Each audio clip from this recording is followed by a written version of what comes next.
Hello friends, नमस्कार। आप सभी को नमस्कार, सभी का वेलकम इस क्लास में। So all welcome to this class. जितने स्टूडेंट्स ऑलरेडी लाइव क्लास को ज्वाइन कर चुके हैं वो क्विकली कंफर्म कर देंगे आपका ऑडियो वीडियो आपको एक्सेसिबल है। All students in the live class who have already joined, please confirm your audio video is okay. कर दीजिए कंफर्म क्विकली। तो मैं वेट कर रहा हूँ आपके कंफर्मेशन की। जैसे ही आप कंफर्म करेंगे I will be able to start with the discussion. तो यस, कम ऑन, कर दीजिए कंफर्म क्विकली।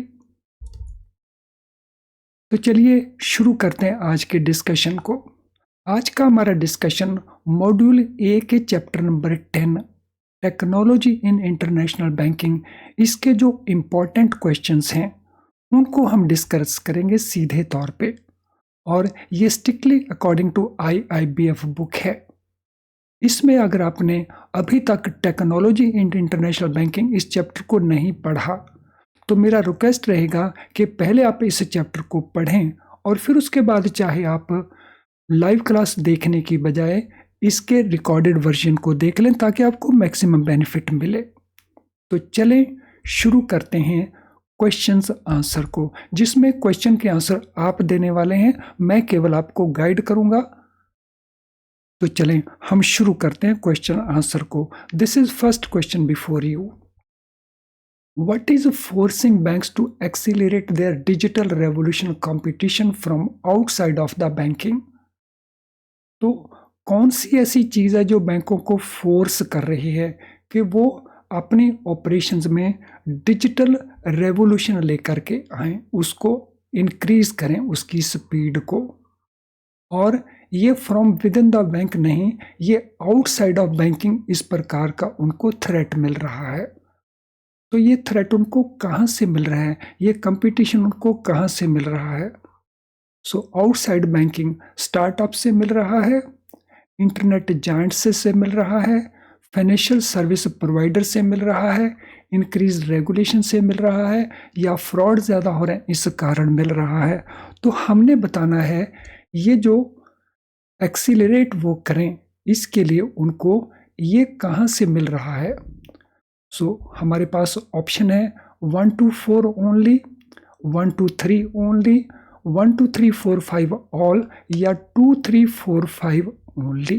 तो हमने बताना है इनमें वो कौन से फैक्टर्स हैं जिनके कारण बैंकों को डिजिटल रेवोल्यूशन का जो कंपटीशन है फ्रॉम आउटसाइड बैंक वो कहाँ कहाँ से आ रहा है। Question number 1, what will be the answer?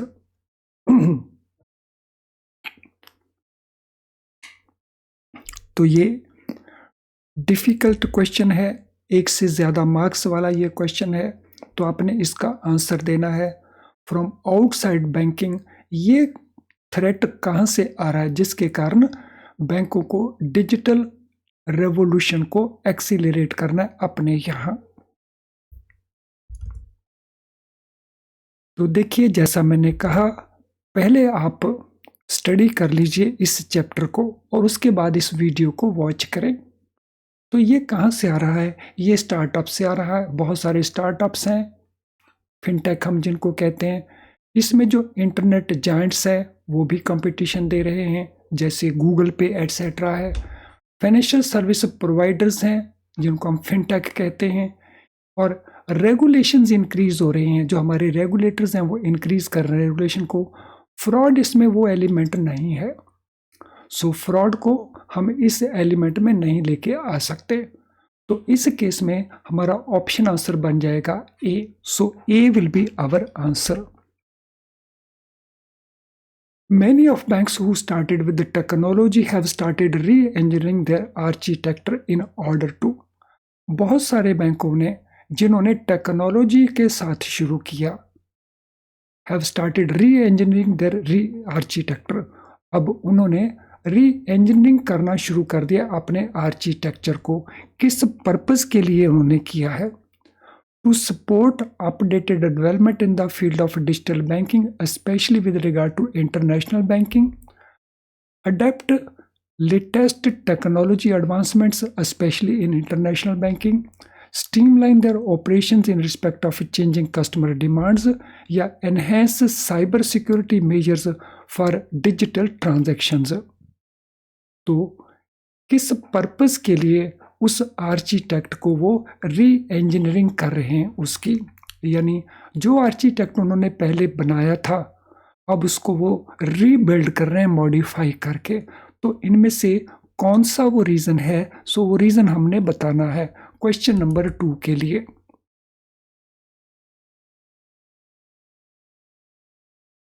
Yes, what will be answer to question number 2?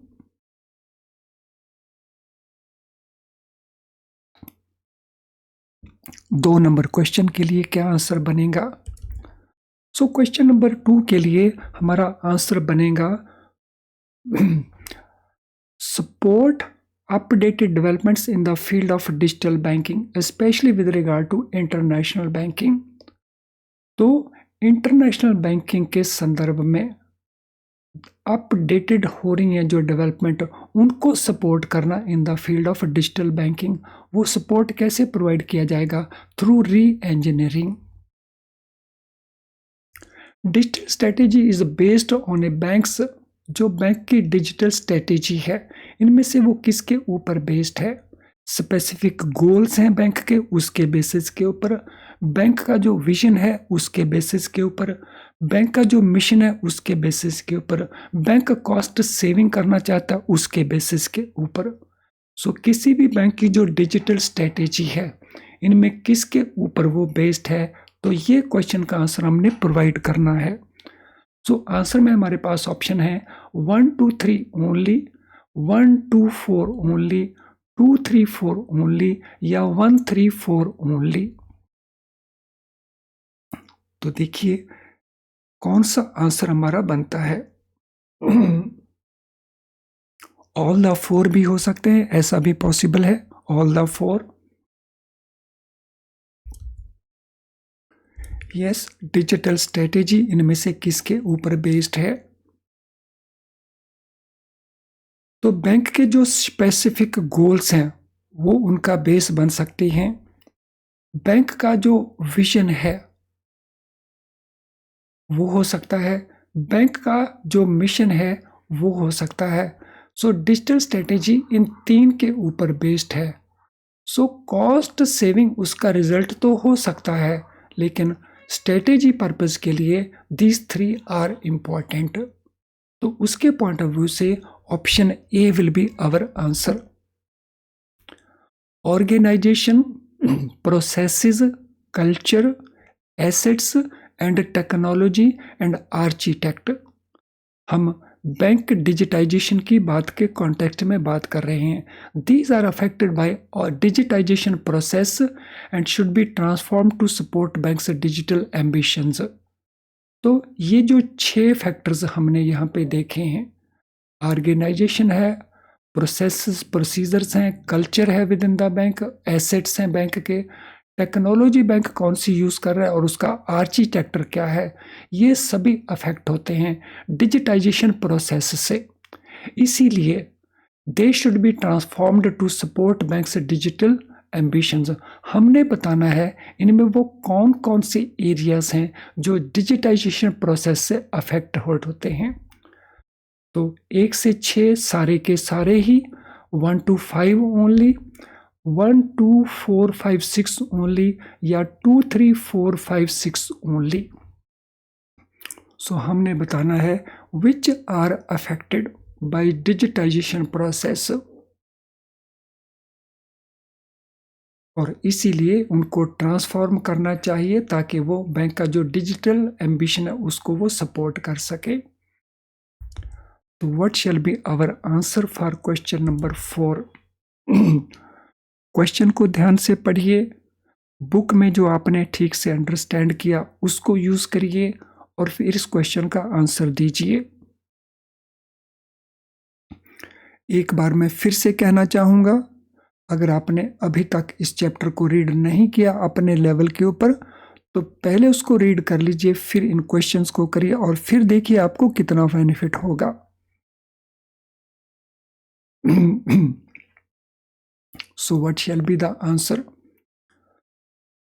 Organisation affect होता है, प्रोसीजर्स अफेक्ट होते हैं, कल्चर भी अफेक्ट होता है, एसेट्स ये भी अफेक्ट होते हैं, टेक्नोलॉजी कौन सी यूज़ करेंगे ये भी इफेक्ट होता है, आर्किटेक्चर क्या रहेगा ये भी इफेक्ट होता है, यानी ये सारे के सारे ही इफेक्ट होते हैं।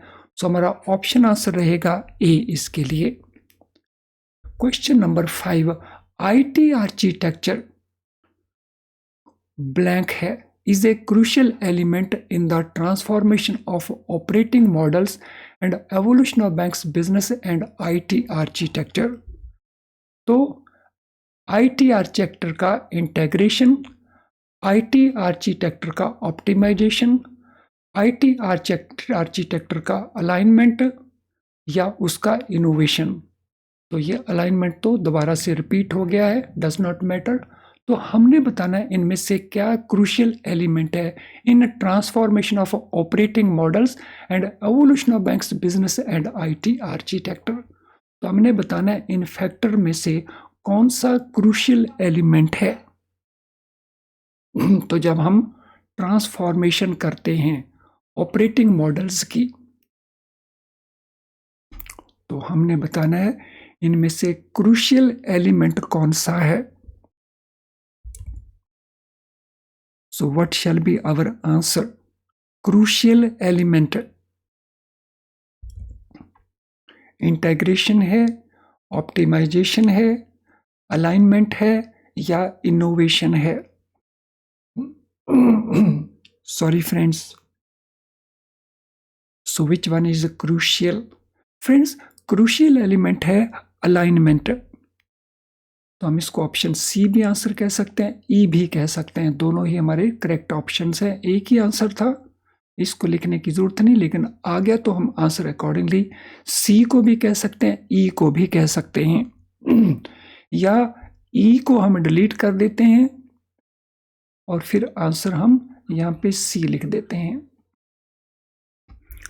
Question number 6, Following may be broad thoughts on upgrading banks digital re-engineering plan। तो यहाँ पे कुछ थॉट्स दिए गए हैं, 4 थॉट्स बताए गए हैं। Following may be broad thoughts on upgrading banks digital re-engineering plans। क्या क्या थॉट्स हैं? Making bank more relevant to customers with more flexible financial and non-financial products। Relative benefits of speed vis-a-vis in-house talent, developing digital ecosystems and platforms that deliver traditional and non-traditional products to customers, organization readiness to reassigning, retraining, and if need be, recruiting additional resources। हमने बताना है इनमें से कौन सा broad thought हो सकता है on upgrading banks digital re-engineering plans। Possibly कौन सा हो सकता है, ये आंसर हमने प्रोवाइड करना है। 1 2 3 तीनों, 2 3 4 तीनों, 1 3 4 तीनों, या 1 2 3 4 ऑल। तो ये आंसर हमने प्रोवाइड करना है क्वेश्चन नंबर 6 में से। So what will be our answer for question number 6? So देखिए कौन सा आंसर बनता है क्वेश्चन नंबर 6 के लिए।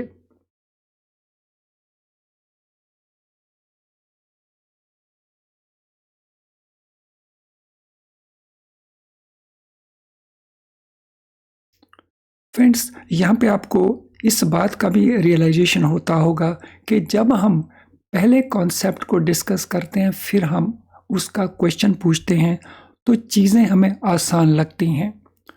अब टेक्स्ट या कॉन्सेप्ट आप खुद प्रिपेयर कर रहे हैं बाय रीडिंग योर सेल्फ, तो अब आपको ये टास्क डिफ़िकल्ट लगता है और यहीं पे इम्पोर्टेंस आ जाती है हमारे वीडियो लेसन्स की।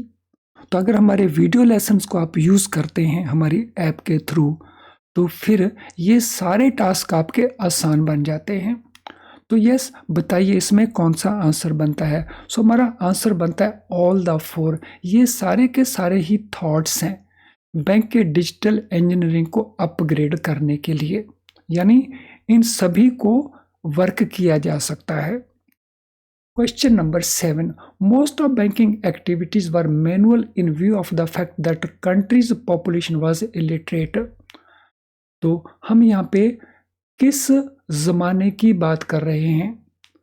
Post national period in India के अंदर, period of technology advancements in banking, उस पीरियड की, modern era of digital banking की हम बात कर रहे हैं, प्री नेशनलाइजेशन पीरियड इंडिया की बात कर रहे हैं।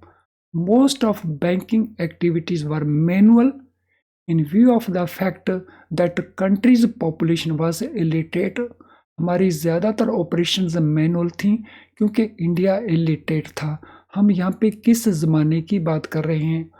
पोस्ट नेशनलाइजेशन पीरियड की, टेक्नोलॉजिकल एडवांसमेंट पीरियड की, मॉडर्न ईरा की बात कर रहे हैं, या प्री नेशनलाइजेशन पीरियड की बात कर रहे हैं? So which period we are talking about? Question number 7, क्या आंसर बनता है आपका क्वेश्चन नंबर 7 के लिए? So what is answer for question number 7? हम बात कर रहे हैं प्री नेशनलाइजेशन पीरियड, जब बैंकों को नेशनलाइज नहीं किया गया था। We are talking about that period. Technological advancements हमने शुरू की पोस्ट रिफॉर्म्स पीरियड के अंदर।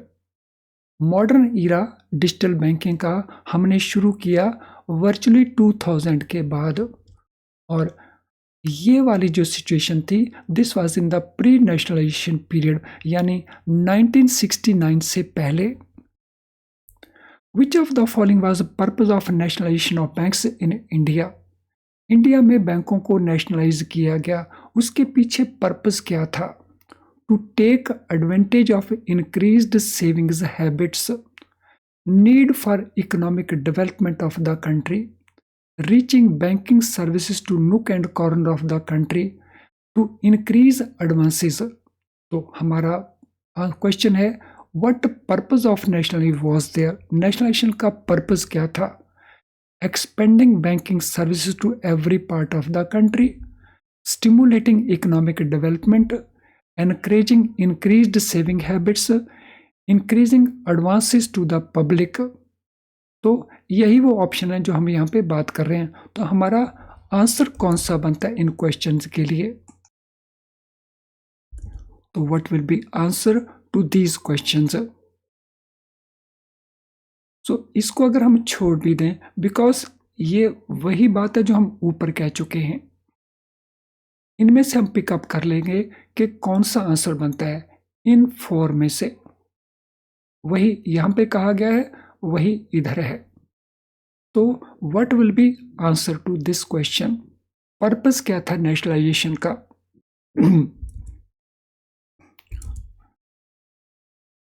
पर्पस था to take advantage of increasing saving habits। तो this was one purpose। Purpose था need for economic development of the country, तो country को हमने इकोनॉमिकली डेवलप करना था। Reaching banking services to nook and corner of the country, so country के हर कोने में बैंकिंग सर्विसेज को लेके जाना। एडवांसेस को इंक्रीज करना, ये कोई डायरेक्ट पर्पस नहीं था।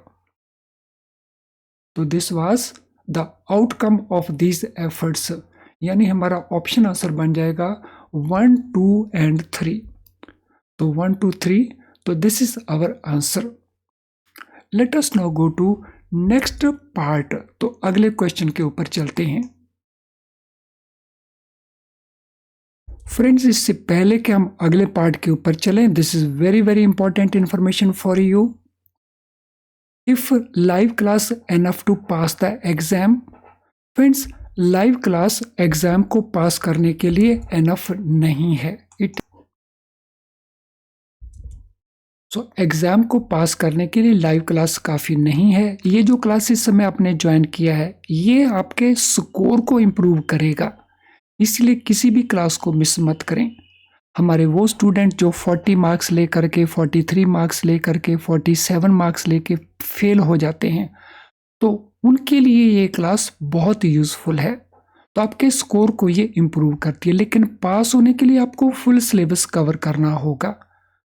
और अगर आप ये पूरा सिलेबस IIBF बुक्स को यूज करके कर रहे हैं तो उसमें आपके सामने कुछ इश्यूज होंगे, जैसे डिफिकल्ट टू अंडरस्टैंड। इन बुक्स को अंडरस्टैंड करने में आपको डिफिकल्टी आ रही है, इसलिए बार बार पढ़ना पड़ता है, जिससे आपका एडिशनल टाइम कंज्यूम होता है। क्वेश्चन दिए हैं बुक के अंदर प्रैक्टिस के लिए, लेकिन बहुत कम क्वेश्चन दिए हैं, जिससे आपकी प्रॉपर प्रैक्टिस नहीं हो पाती। केस स्टडीज एक बहुत इंपॉर्टेंट एलिमेंट होता है CAB एग्जाम के लिए, लेकिन इसमें केस स्टडी तो नाम मात्र मिलेंगी आपको। तो अगर इतने सारे इश्यूज हैं इन बुक्स के साथ, तो इसके लिए सॉल्यूशन क्या है? फ्रेंड, इनका सॉल्यूशन है हमारे best quality low priced video lessons. इन वीडियो लेसन्स में जब हम कॉन्सेप्ट को एक्सप्लेन करते हैं तो बहुत सिंपल करके एक्सप्लेन करते हैं, जिससे आपकी डिफ़िकल्टी ख़त्म हो जाती है। फिर आप उसको बहुत क्विकली अंडरस्टैंड कर जाते हैं, जिससे आपका जो टाइम कंजप्शन है वो भी कम हो जाती है। उसके चलते आप पूरे सिलेबस को कवर भी कर लेते हैं। हमारा जो क्वेश्चन बैंक है, जिसमें हम आपको मल्टी चॉइस क्वेश्चंस प्रोवाइड करते हैं, उससे बहुत सारे क्वेश्चंस आपको मिल जाते हैं, तो आपकी अच्छी प्रैक्टिस भी हो जाती है। हमारा केस स्टडी का पैकेज में आपको बहुत सारी केस स्टडीज मिलेंगी, तो उससे आपका ये इशू भी सॉल्व हो जाता है। तो अगर आप इन सभी को यूज़ करते हैं तो आपके जो पास होने की पॉसिबिलिटीज़ हैं वो इम्प्रूव करती हैं। और ये सब कुछ मिलता कहाँ पे है? तो ये अवेलेबल है हमारी ऐप के अंदर, या अवेलेबल है हमारी वेबसाइट के थ्रू। तो हमारी वेबसाइट को लॉगिन करिए और इनका बेनिफिट लीजिए, और अपने पास होने की जो पॉसिबिलिटीज़ हैं उनको इम्प्रूव करिए। Let us now go to next question. Government under Nationalization of Banks Act nationalized how many banks into government banks in 1969?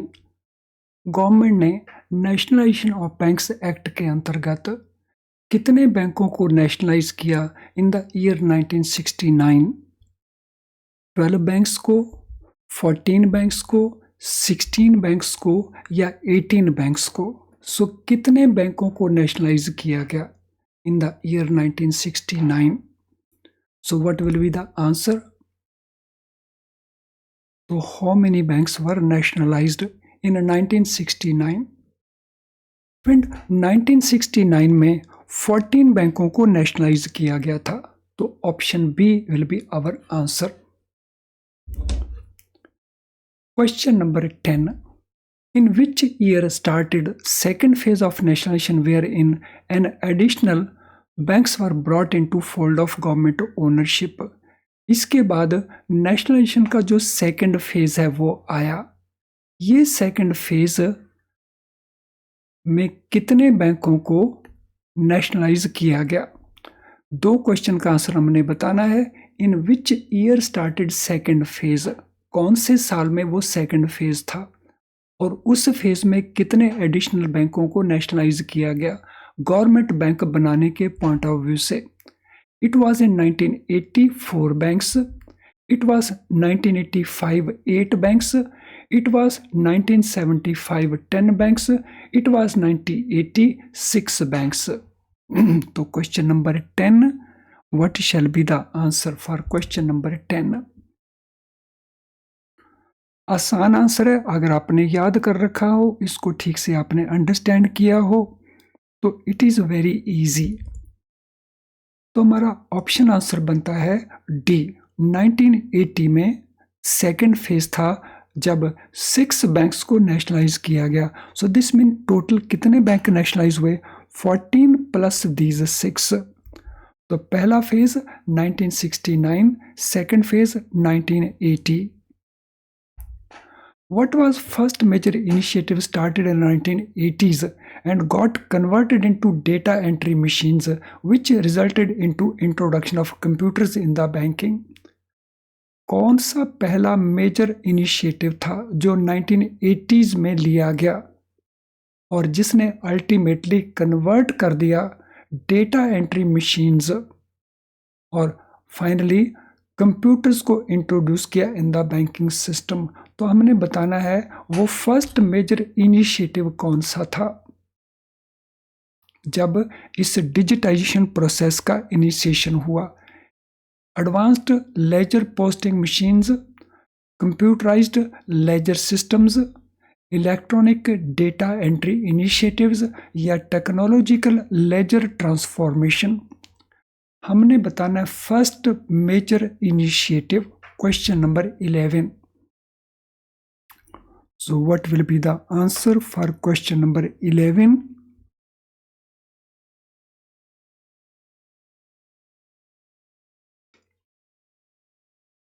सो क्या आंसर है क्वेश्चन नंबर 11 के? फर्स्ट मेजर इनिशिएटिव इनमें कौन सा था? It was ALPM, advanced ledger posting machines. तो this was the first initiative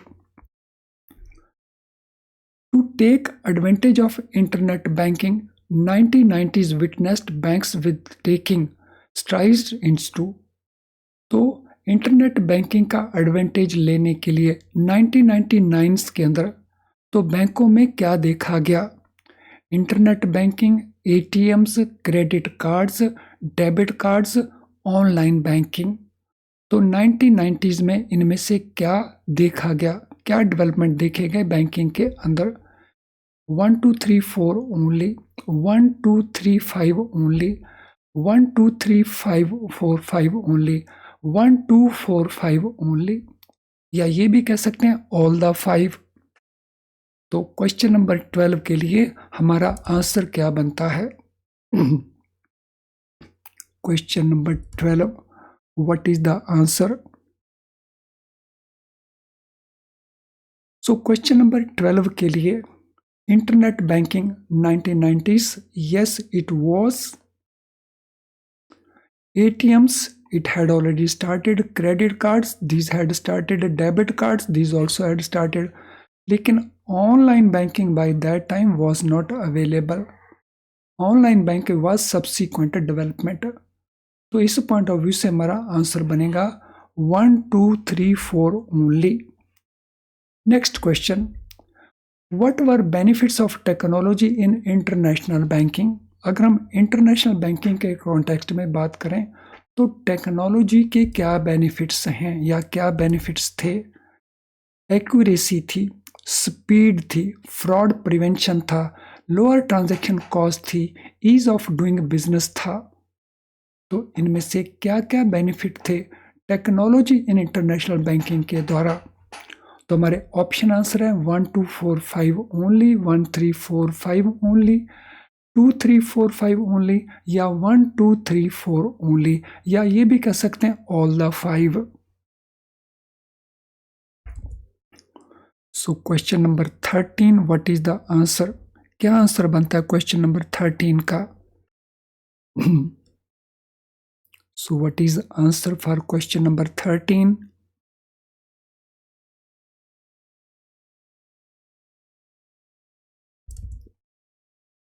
so क्या क्या बेनिफिट थे इंटरनेशनल बैंकिंग के कॉन्टेक्स्ट में? Accuracy, yes it was. Speed, it was Swift, हमने देखा है। फ्रॉड प्रिवेंशन, फ्रॉड तो अब भी हो रहे हैं, पहले भी हो रहे थे, तो ये तो बेनिफिट नहीं मिला। रिड्यूस तो हुए लेकिन प्रिवेंट नहीं हुए। Lower transaction cost, yes it is. Ease of doing business, yes it also is. तो ऑप्शन आंसर हमारा कौन सा बना? 1 2 4 5, यानी ऑप्शन ए हमारा आंसर बन गया है। Which of the following characteristics were evident in adoption of technology in banking? सो इनमें से कौन से करेक्टरिस्टिक्स को हम ले सकते हैं कि वो एविडेंस की फॉर्म में थे कि बैंकों ने टेक्नोलॉजी को अडॉप्ट कर लिया? Speed and accuracy, ease of doing business, reduction in manpower. तो हमने बताना है इनमें से वो करेक्टरिस्टिक्स कौन से हैं जो एविडेंस देते हैं कि बैंकों ने टेक्नोलॉजी को अडॉप्ट किया। 1 2 3 ऑल, सारे के सारे, 2 एंड 3 ओनली, या 1 एंड 2 ओनली। तो कौन से लगते हैं वो एविडेंसेस तो जो बताते हैं, प्रूव करते हैं कि टेक्नोलॉजी को अडॉप्ट किया गया बैंकिंग के अंदर? So question number 14, what will be the answer? So speed and accuracy, yes. Ease of doing business, yes. Reduction in manpower, yes, it was also there. तो it mean option A will be our answer. तो option A हमारा answer बन जाता है।